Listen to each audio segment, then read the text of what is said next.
Thank you. Tim Rogers, the Executive Director for the Salina Airport Authority. I'm really pleased to be here with you this afternoon, this evening, to talk to you a little bit about Smoky Hill Army Airfield, Smoky Hill Air Force Base, and Shilling Air Force Base. Three terms we're going to you'll hear. We'll talk about a little bit in the sequence. I have to give you a disclaimer, though, from the very beginning.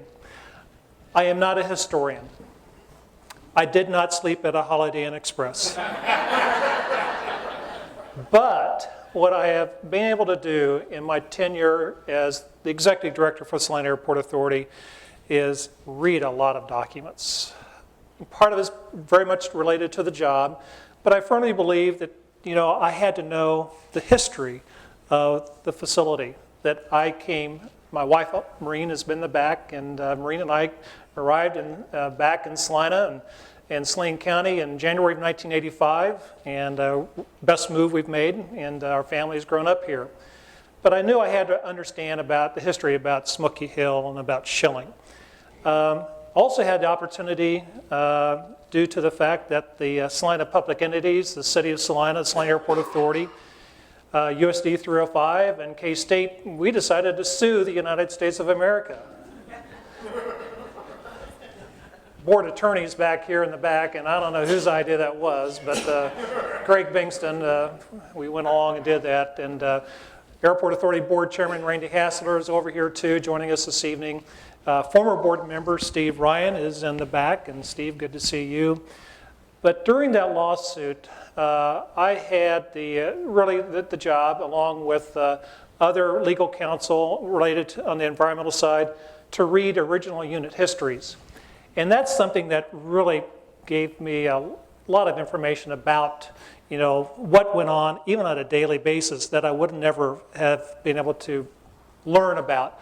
Reading unit histories, unedited, direct from the National Archives, really gave us a lot of information that we used to successfully reach a settlement with the United States of America to clean up the environmental contamination from this period of time that we're going to go over tonight. You have some resources too if you'd like to go look at some things later on. Over in the Salina Public Library, there is a document, No Bugles Will Blow, No Trumpets Will Sound. It's a narrative history of Smoky Hill and Shilling. It's a good read, about 477 pages. It was a master's thesis, and it's an excellent document that that I've used even for this presentation tonight. The Kansas Historical Quarterly, Kansas State Historical Society, they have really documented, all of the 16 airfields that were established because of World War II, 14 Army airfields and 2 naval air stations. Wings Over Kansas is a section in this, and it's a publication that really does bring the whole perspective of everything that happened across the state. There was a document that was produced out of the Department of Defense. This is about 1966. This started documenting the process of of base closure and the reutilization plan that occurred after base closure. And this is the Salina story, Swords into Plowshares. There is a beginning to all of this. It begins early 1940s, in the 1940s, and of course 1941 with December 7th in Pearl Harbor.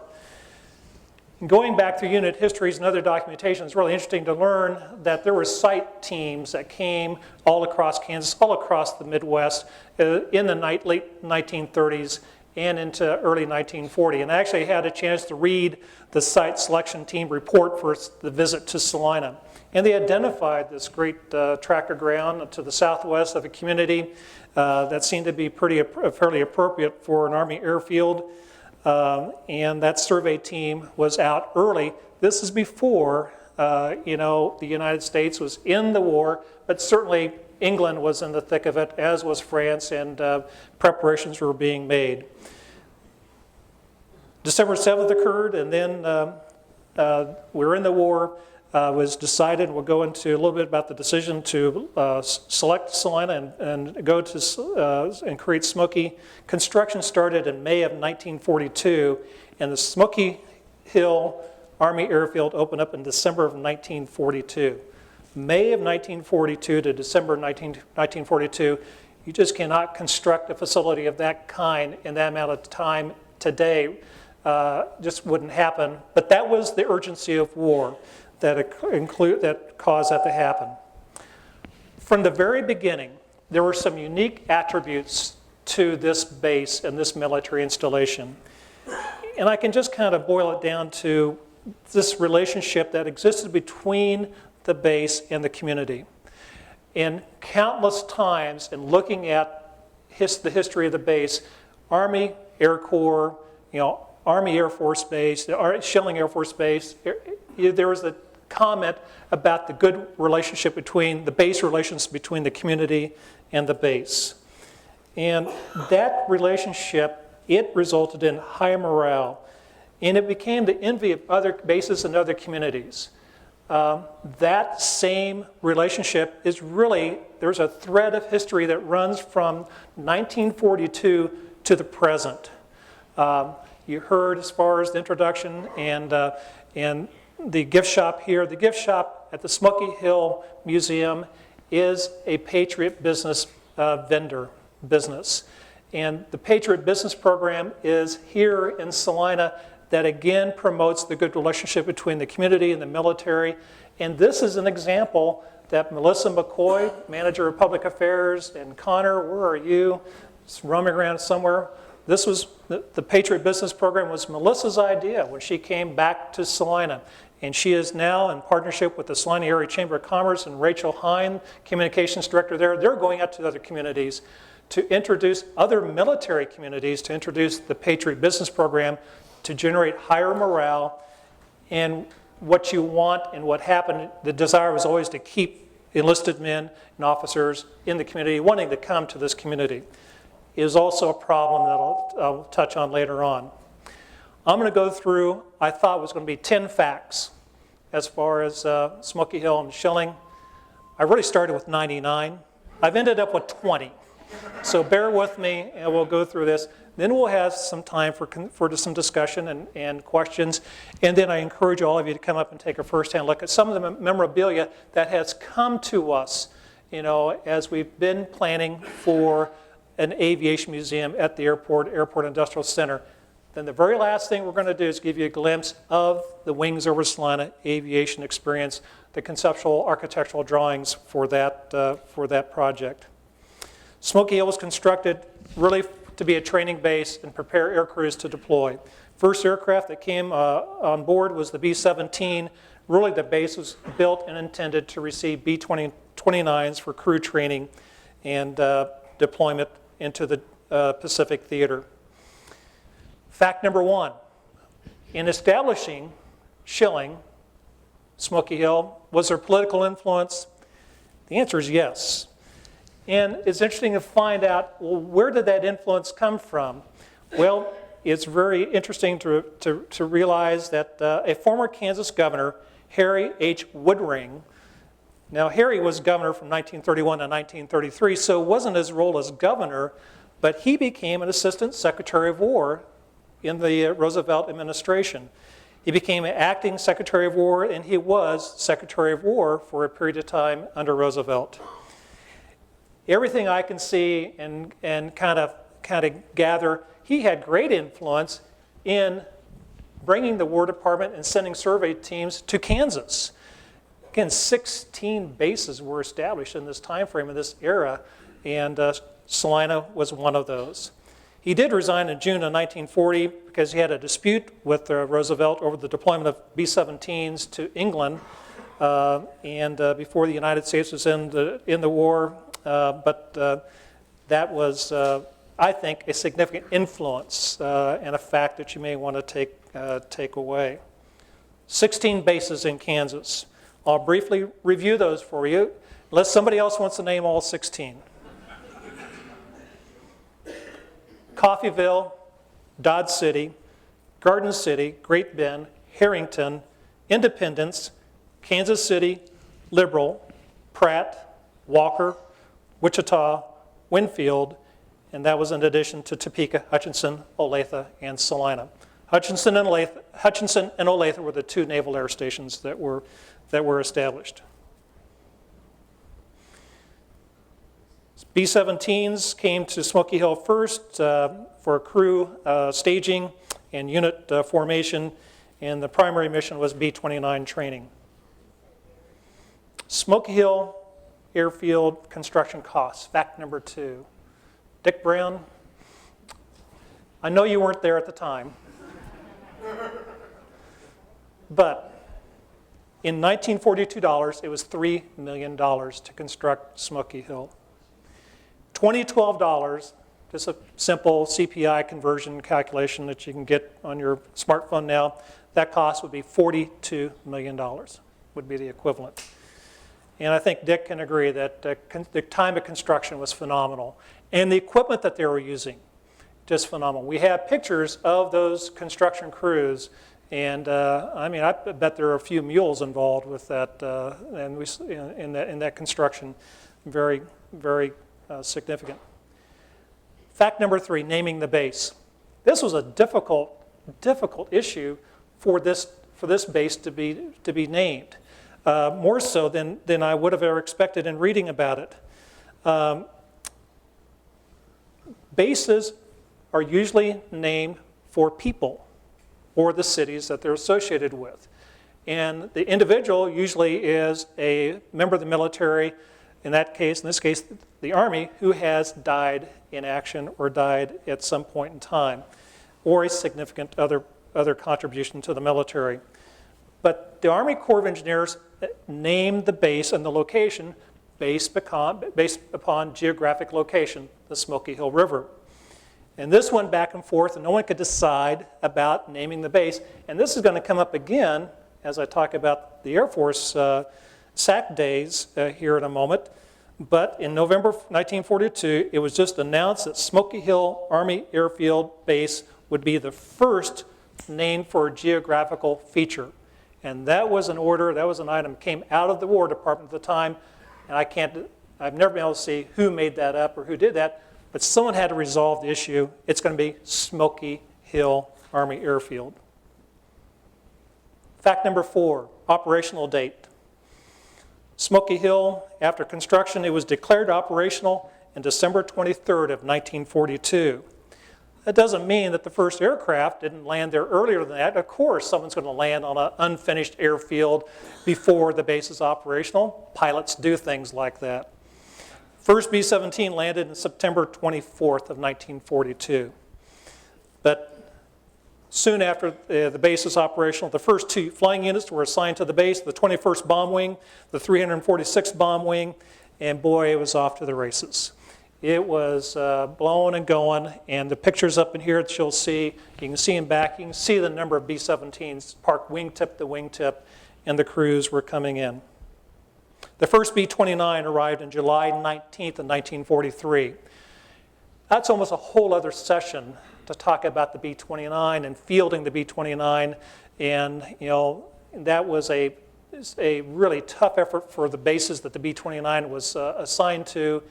And that was where Boeing and the Army Air Force had to go out in the field and make major modifications to the B-29 as they were deployed before they could really get their crew training done before they can deploy. But that's an interesting issue and story all of its own.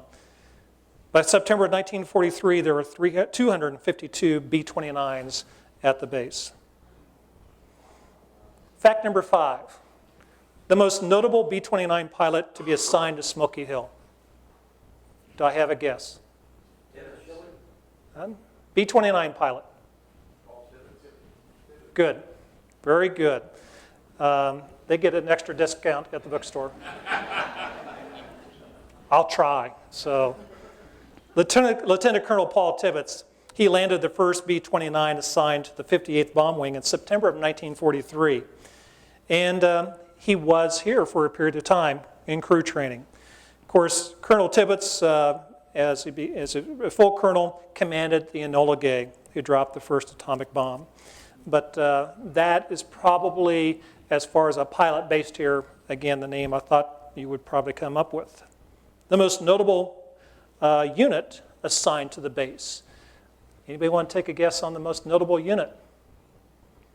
Hearing none, I'll go ahead and let it. Yes, it's the 20th Bomb Command. The 20th Bomb Command was the first unit to actually send squadrons over Japan to bomb Japan in the war. So when you look at the role in the history of World War II, it's more than just a footnote. And that only represents the countless numbers of men who came to train and the aircraft, air crews that were deployed from Smoky Hill. Fact number 6, just to give you quickly, if you're an airplane person like I am, airplanes that's why I'm in the business I am, because I couldn't find really anything else that I could really do. But I liked airplanes. I liked being around airports and airplanes. So airplanes, I always identify with them. So the significant aircraft that were at Schilling base there and part of the base, the B-17, the B-24, the B-29, the B-47, B-52, the C-45, C-47, C-54, KC-97, the KC-135, even the B-36. There is a photo we have in the lobby of the MJ Kennedy Air Terminal. In 1954, it shows the entire flight line, south half, north half, and you can see virtually every airplane in the U.S. Air Force inventory at that time on the ramp at Smoky Hill, Shilling. And it's an impressive photo, and it gets a lot of attention when visitors come out. Base relations, community relations, many times revolved around events in the community inviting the airmen into the community, of course the officers, relationship with community leaders, and I'm not going to get into the negative side of having a military base. That could be almost a whole other talk some evening. But open houses were big later on. Early days really didn't have many open houses. But the first open house was July 4th of 1943. It lasted from 1 p.m. to 5 p.m. No cameras were permitted. And I find this fact, this little item, just amazing because it gets you back to the time and how people got to where they were going. Got to remember, the base from here is 6 miles away. It's 6 miles from downtown. Transportation would be, and this was in the announcement, transportation would be provided by the Army Air Force for those who arrived on foot. You get a bus ride once you make the trek out there, and that had to be a hot day on July 4th, 1943. 10,000 people attended that open house. And so I thought that was amazing. If we can just pull that photo up and just kind of let the group see that, and we'll just take a look at that, because that talks about the next part, of the base and the base community. There were minorities that were on the base and part of the unit. African Americans served in the 49th Aviation Squadron. This is my fact number 8. They were assigned as defense experts. I've not really been able to find what that MOS or that military job description really defines. But the Salina Journal made several comments and accountings of the minorities that were at the base. For example, on June 23rd, 1943, the Salina Journal ran a story on a drill competition won by the 49th Aviation Squadron. And there's mentions from time to time in unit histories about the minorities in the personnel, but it's events like that. It's usually related to sporting events or that competition along those lines. Fact number 9, women on the base. Probably could not have won the war without the contributions of women all across the United States, but there was initially, by May of 1943, a Women's Auxiliary Army Corps. It's an auxiliary, in uniform, in rank, but they are not enlisted or part of the military. In August, by August of 1943, the Salina Journal reported that 120 women would be sworn into the Women's Army Corps, or the WWII. And WWIIs went on, again, to provide tremendous contributions. WWIIs ferried airplanes all across, as pilots ferried airplanes all across the country and across the Atlantic in service. Not all 120 accepted enlistment, but 77 women became regular Army on August 6th. So there was very much a presence, and it was all the way through the Shilling days, the presence and the involvement of women in the military. Fact number 10. Today, at the Salina Regional Airport, our two FBOs service business jets flying cross country, and you may hear from time to time that John Travolta stopped in his airplane and refueled, or Kurt Russell. Celebrities stopped in the 1940s also at Smoky Hill. Anybody have any clue or like to take a guess on who one of the top celebrities was? John Wayne. Never saw John Wayne. Jimmy Stewart did. And Jimmy Stewart did come in, and very low key, I found an account of him coming in as an aircraft commander. And before Jimmy Stewart went into Europe, and Jimmy Stewart became a group commander in B-24s. But before that, he was training B-17 crews. And finally, he got in. The one account that I found very interesting was Clark Gable. Ladies really like that. Wow. Wow. Clark Gable, as you read about his military history, he left the Army Air Corps as a major. He was promoted to major. He flew 5 combat missions. And one of his main tasks was to fly those missions, and he studied aerial gunnery, but he filmed in those missions and other times. He actually filmed a combat film called Combat America. I've never seen it. I've seen references to it. I'm sure it's out there somewhere, but someday I may be able to track that down. But I found this was very interesting, though, in this little item I picked up along the way.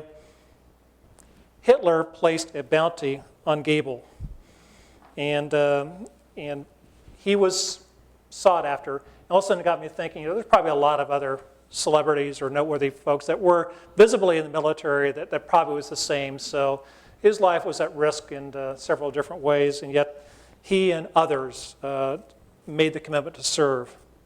Another little tidbit, just trivia. Major Clark Gable's discharge papers were signed by Captain Ronald Reagan. Other notable visitors, General Douglas MacArthur, Hank Greenberg of the Detroit Tigers Baseball Club, and Jimmy Stewart. Well, fact number 10 gets us to war's end. September 1 of 1945, victory in Japan, Europe has been won, but base operations continued until December of 1949. In that time period, 45 to 49, we see the 301st Bomb Wing, the 97th Bomb Wing, the 22nd Bomb Wing. The 22nd was formed at Smoky, operated at Smoky, but it's really interesting that ties the 22nd Air Refueling Wing, which is the successor to the 22nd Bomb Wing. It's the 22nd, that's the unit that's based at McConnell Air Force Base in Wichita. They didn't really go very far. They're still pretty close to home. And that is why you'll see at McConnell Air Force Base a road named Salina Road. It ties back to their history, and they acknowledge the history that the 22nd was formed here. At war's end, Salina's population is about 27,000 people. And in 1947, it's important to remember, by 47, the Army Air Corps separated from the Department of Army. The Department of Air Force was created, and the United States Air Force was created as a separate branch of the military service. So by 47, now we are at Smoky Hill Air Force Base. Yep. Thank you. Well, fact number 11 gets me to base closing number 1. Now, the war is over, and this is going to be the roller coaster ride Salina is going to have with the base until 1964. Is the base going to remain open, or is it going to close? And in this case, in 47, the new Strategic Air Command was created out of the Air Force being a separate branch, and Smoky Hill was designated as a permanent base. Now, permanent does not mean permanent, as we know from history. Never is, never is. By August 24th of 1949, the Air Force did announce that Smoky Hill Air Force Base was to be deactivated. Now, it's getting back to the relationship between the community and the base. One of the reasons that was given was that poor living quarters for enlisted airmen, it was hard for them to retain them and re-enlist them. Once their enlistment was done, they wanted to get away. Well, gosh, that's probably pretty common with a lot of folks. And my enlistment's done, I want to get away.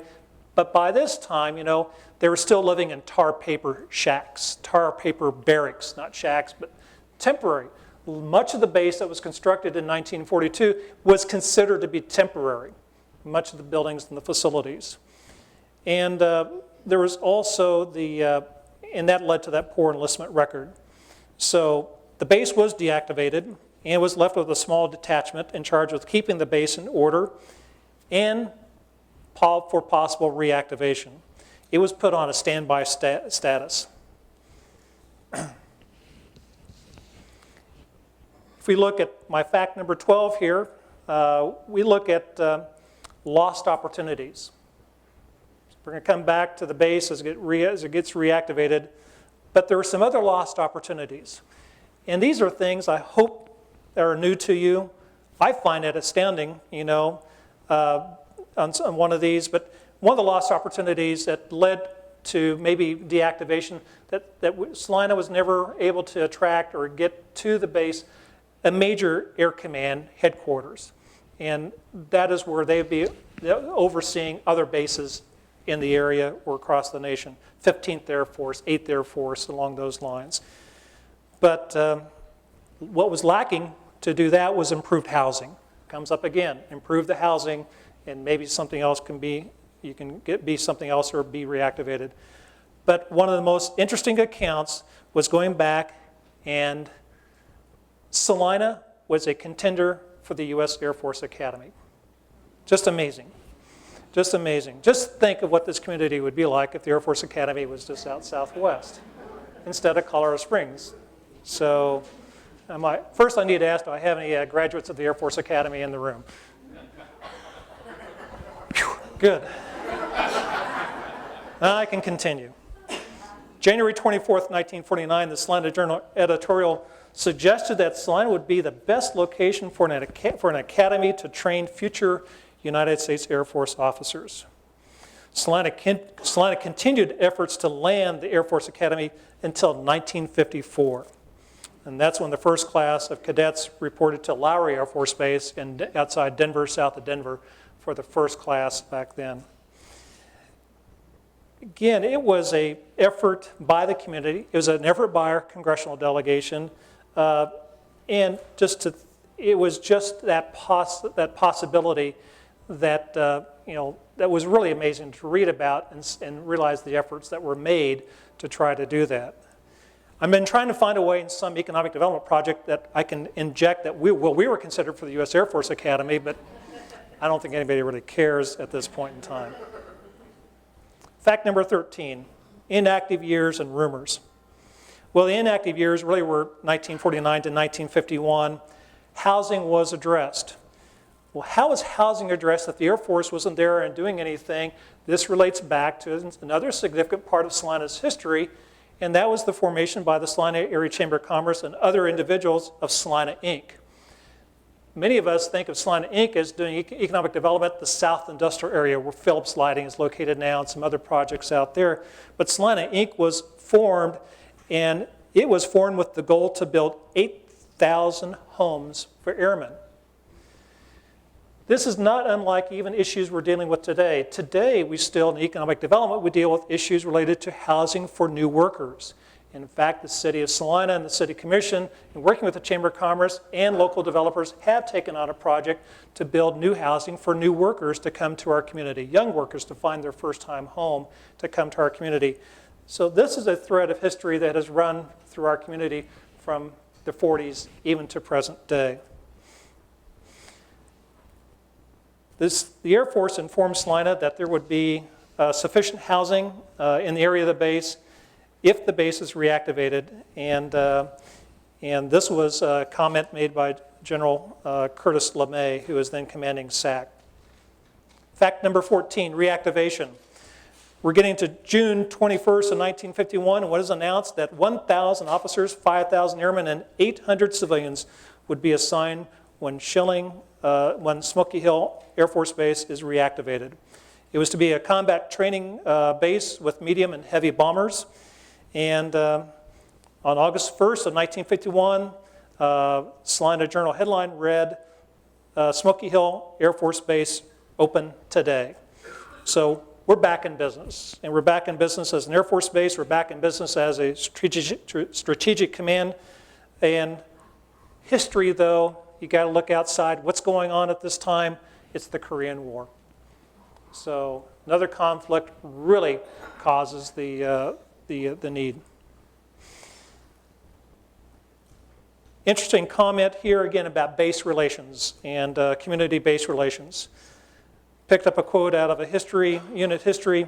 This time, Salina and the United States Air Force began an experiment that succeeded to the point that over 125 towns with military installations in them would either write the Salina Chamber or send delegations to Salina for a first-hand look at what seemed to be a fairy tale in base community relations.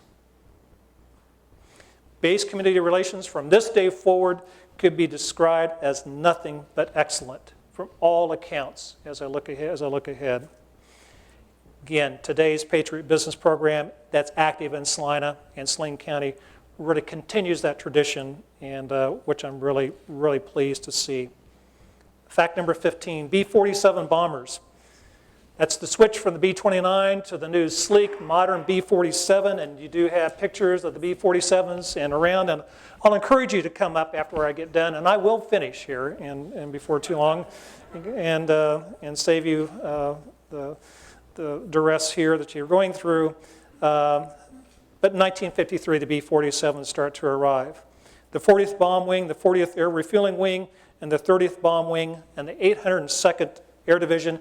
And these are the primary units that really are at the base until base closure.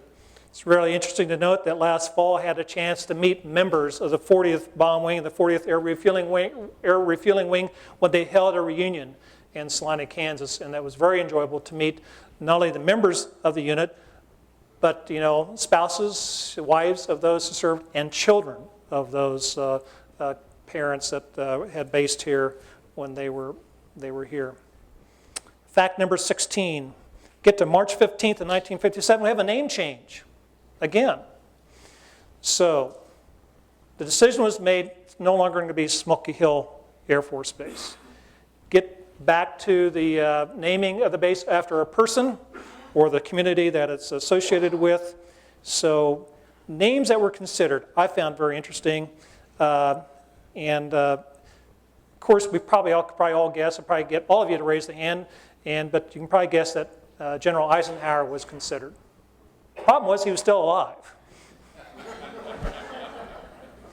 So that wasn't going to work. I find it very interesting. Everybody's heard of Vandenberg Air Force Base? Vandenberg Air Force Base was considered for Salina. It was considered because that would give this base a distinction and distinguished name to be associated with, and that was actually sent up from SAC headquarters in Omaha. That was sent up to the Pentagon at this time, but it was rejected, and with the only reason was that that's under consideration for another community. Of course, I went out to Vandenberg, California.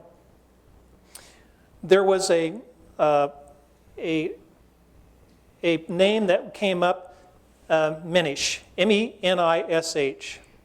And this was and this is what I think very interesting, and I haven't checked to see if this is common knowledge, but Menish was a sergeant pilot for the Royal Canadian Air Force who was the first Salinan to be killed in World War II.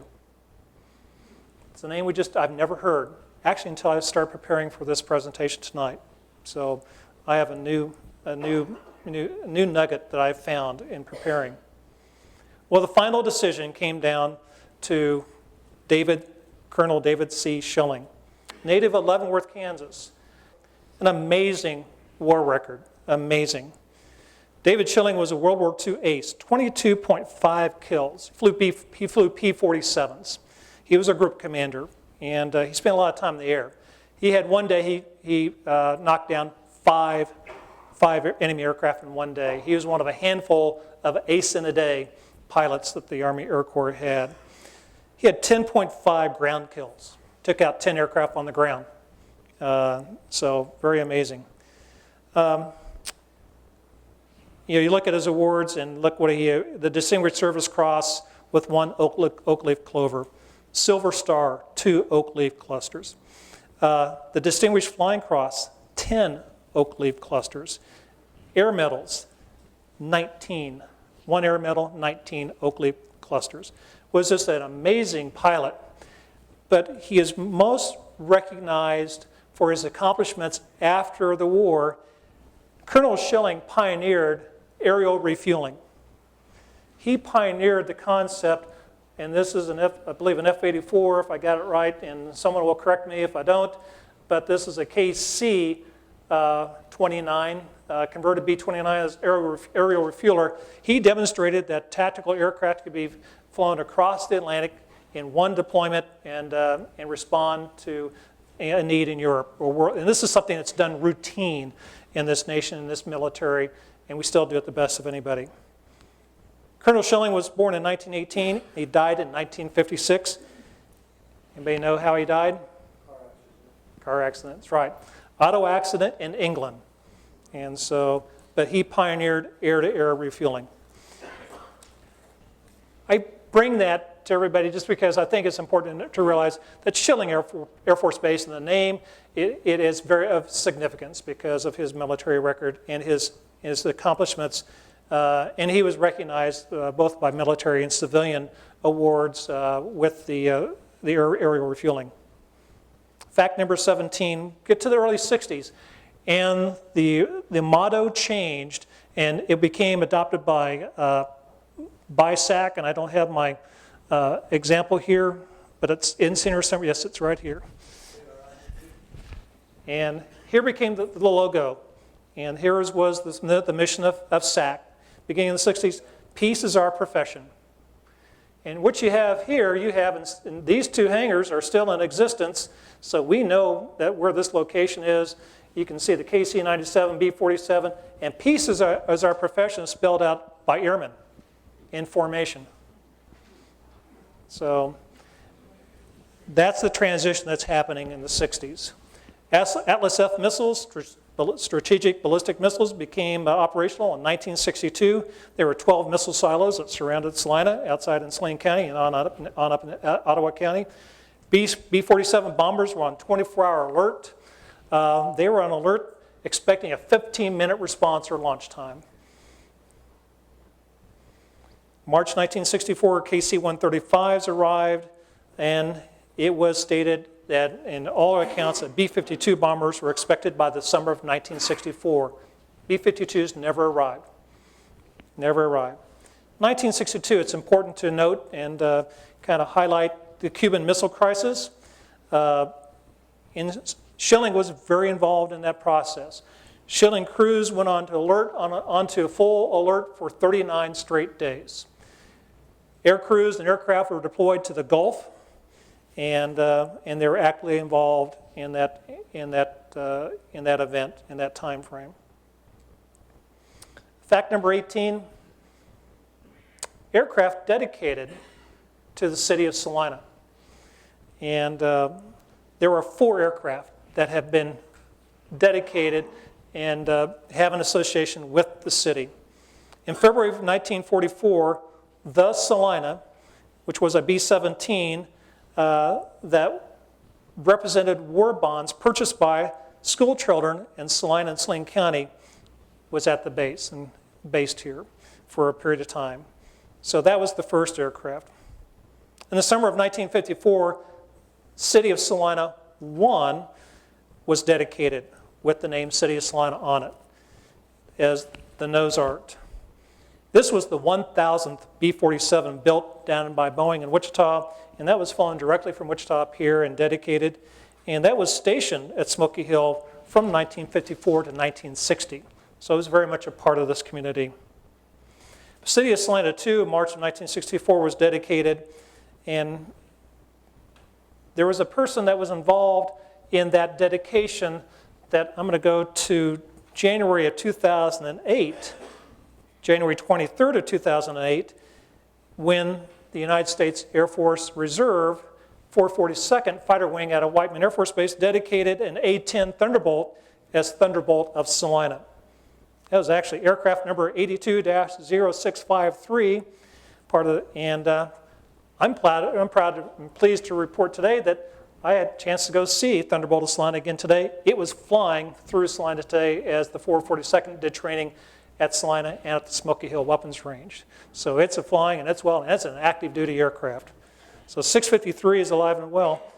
But here's a piece of trivia that one person in Salina, Kansas, helped with the dedication by christening both aircraft. Good job. Gosh, this group is sharp. 20% discount, front row. Donna Veneer. Yeah. Donna Veneer dedicated both the City of Salina 2 and the Thunderbolt of Salina. And that was a fun event when we realized that, and it was very easy to ask Donna, would you want to come out and dedicate a second Air Force airplane, christen that, and she jumped at the opportunity. Fact number 19, got 2 left, hang in there, doing well. Base closure, getting to the end, literally. So when we look at this, we're at the point where this is a top-ranked SAC base. Community relations. In this area of cost savings and base operations, it is operationally, the units are receiving unit citations for performance, and they're at the tip of the spear of the Cold War. And you start looking at the information and what is coming out of, and you're probably, looking back, you can really see that the setup was almost too good, that it was looking too good. Let's go back to the economic impact. In 1963, the base had a $25 million impact on this community. In 1963, $2012, that's $187 million. Big part of the community. In December 12 of 1963, then Defense Secretary McNamara that was announcing some base closings in 63, and part of that announcement was Salina was not affected, was not going to be affected. Salina was not going to be on the list. And Salina Journal, December of 1963, December 12th, around the same time as this announcement was coming out, the editorial in the journal, there was a little quote I picked out of there, and Shilling has never been a political base. Going back to the beginning, I think it was political that the bases were located in Kansas. That's my assumption and my conclusion. It was political in the end, I believe, because we look at what is going on. That it is just all the objective criteria that should be rating this base are up there above everybody else, and we are a Republican state during a Democratic administration at this point in time. And April 19th of 1964. Then the Deputy Director of Legislative Liaison for the Air Force assured Salina that Shilling's future is secure. And that leads us to November 19th of 1964, 10:40 a.m. in the morning. The Department of Defense announces the closure of Schilling Air Force Base by June 30th of 1965.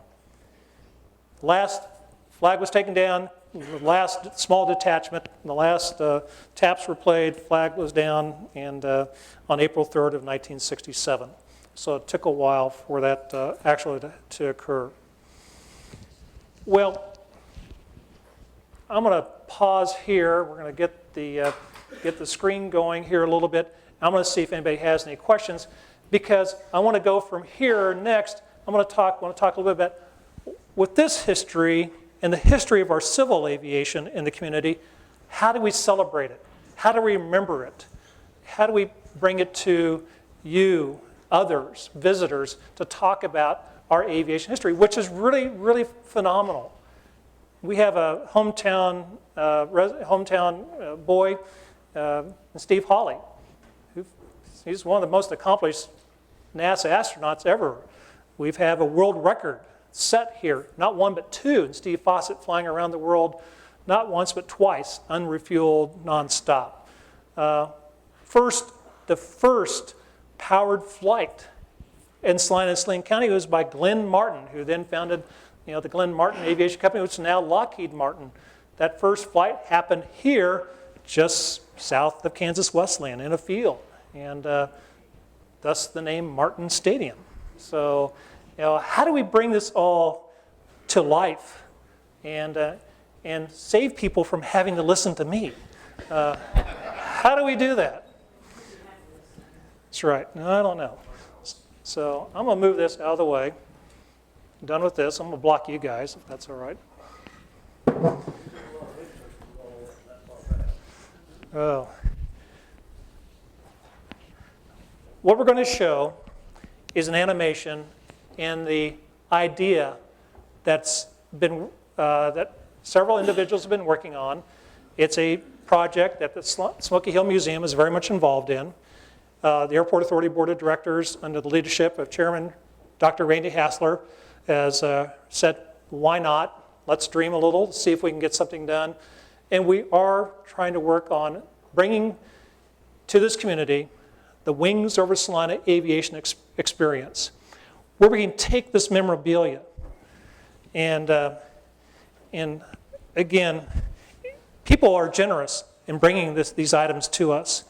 And I just received this tonight, of which I'm very thankful. Thank you so much. Because this is a plaque given to my predecessor, Colonel John Mike Scanlon. This was for his award from the Department of Defense for the successful conversion of Shilling to the Salina Airport and Airport Industrial Center. And so this finds a really important spot into the exhibit and the story we want to tell about Mike. Mike was a base commander when the base was closed. He went back to serve in SAC headquarters, became known as Sundown Mike because every time he showed up at any other base, he closed the base. True story. But he came back to the Salina community, and he was the first executive director of the Airport Authority hired by the Airport Authority and served in that capacity for about 16 years before I was hired. We have items in here that I think are great. This little item, this is just an airman's ID. It's a button with a photo in it. TSA wouldn't look very favorably on that today. Dick's crews would be wearing little contractor brass IDs like this, just a number, going out onto the airfield. This is how they check in on the base, and they'd be wearing this.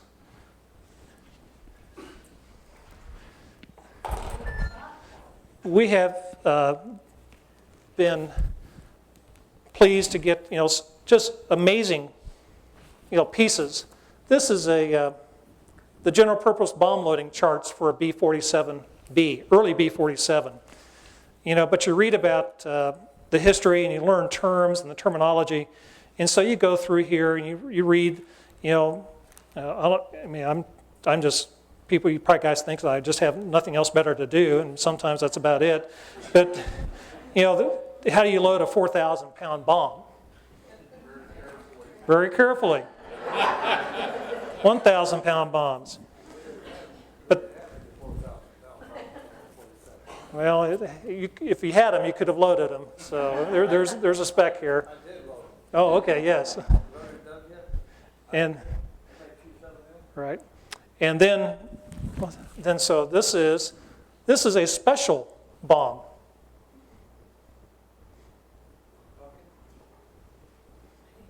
anything I've seen that's been marked special weapon, special bomb. Mark 6, Mod 6. Right, atomic bomb. Yep. See, today it's hard to acknowledge that because it was a special bomb. You never said atomic bomb. You never said nuclear weapon. So, but that is how you would load one today. I found, and it gets pretty personal, the memorabilia that we get. You know, you get general information like the B-17 operations manual. As a pilot, God, I love this. I love reading about a B-17, how the ball turret works, you know, how the hydraulic system works, you know, and the controls and how all this works. But what really brings it home in the memorabilia that we're receiving is that you get something that a family brings in, and this is for Gerald R. Fran. And you go through, he was a ball turret gunner. And this is very simple. This is his citation for the Distinguished Flying Cross.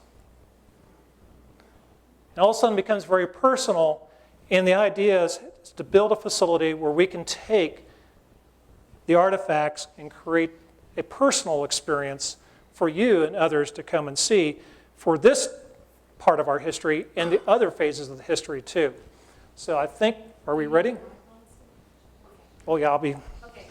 you know, you can't shut me up yet. Oh, I don't want to.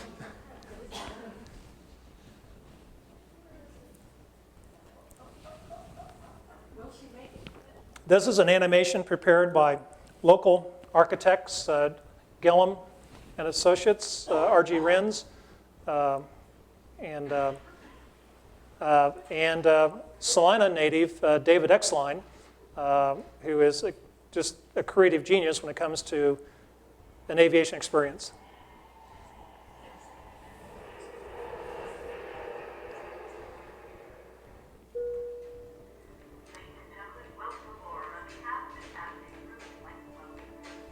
It's coming down Beechcraft Road off of Centennial.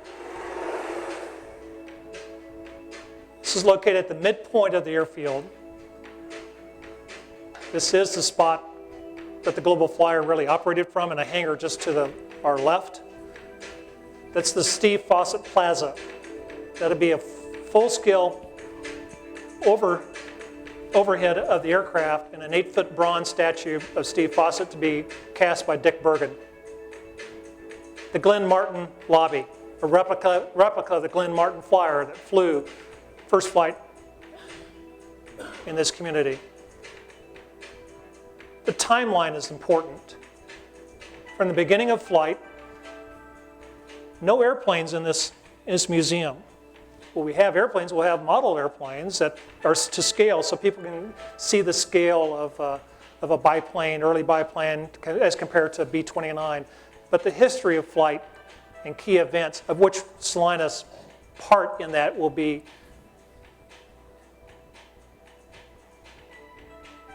trying to figure out how we get this permitted with the city of Salina, an open elevator like that, but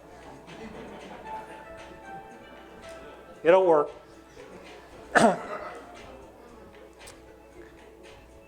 This is just an example of we have some space we can just exhibit aircraft for a period of time to show, but not to stay. We're not collecting airplanes like other museums. That's very costly, very hard to do. I want the personal touch of the people that were involved in aviation. We do project in the full build out an upper mezzanine. We'll probably have to build in phases. So you're seeing the full build out over a number of years.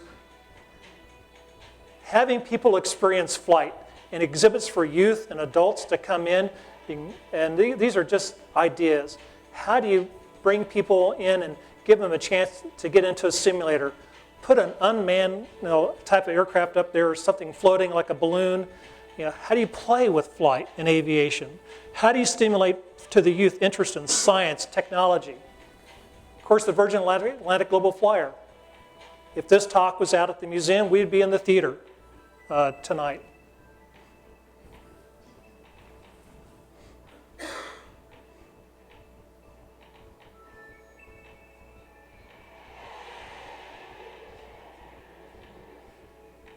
In Steve Fawcett's own words,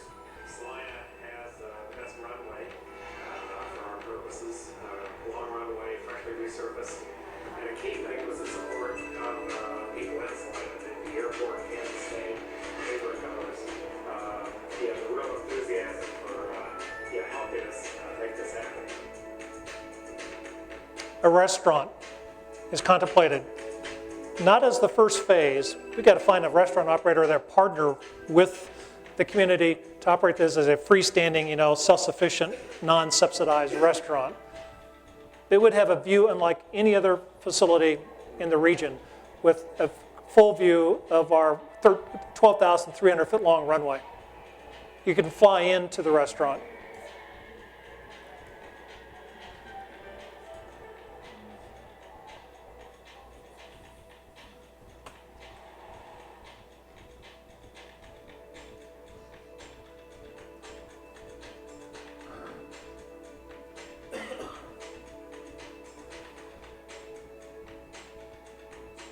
Very compact. The restaurant and the rooms associated with that provide conference space, meeting space. The theater would be jointly used with K-State Salina, Kansas Wesleyan, and other educational USD 305 for presentations. We would have a demonstration hangar in the facility where special projects can be brought in to show people how airplane is rebuilt.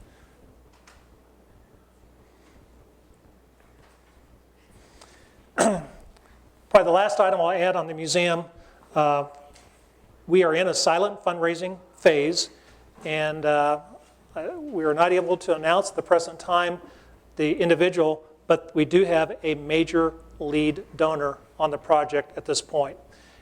The support that the donor is providing us will be the catalyst to really continue with the fundraising, and the initial fundraising goal will be the $12 to $15 million range for phase one construction, and we also need to endow the operations of the museum.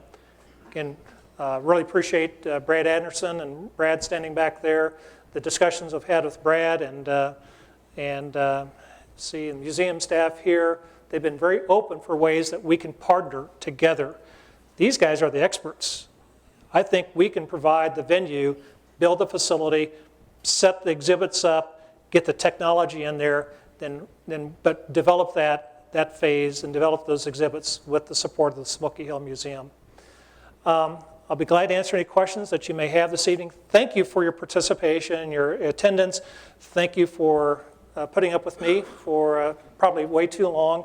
And I think you'll have a much more interesting speaker in Boo when he comes in and talks about Camp Phillips, which the only thing I will say is the decision was made about Smoky Hill, and the surprise decision was Camp Phillips. It was not contemplated that Camp Phillips would be, and that was pretty much a surprise on the community, and I'll let Boo take it from there.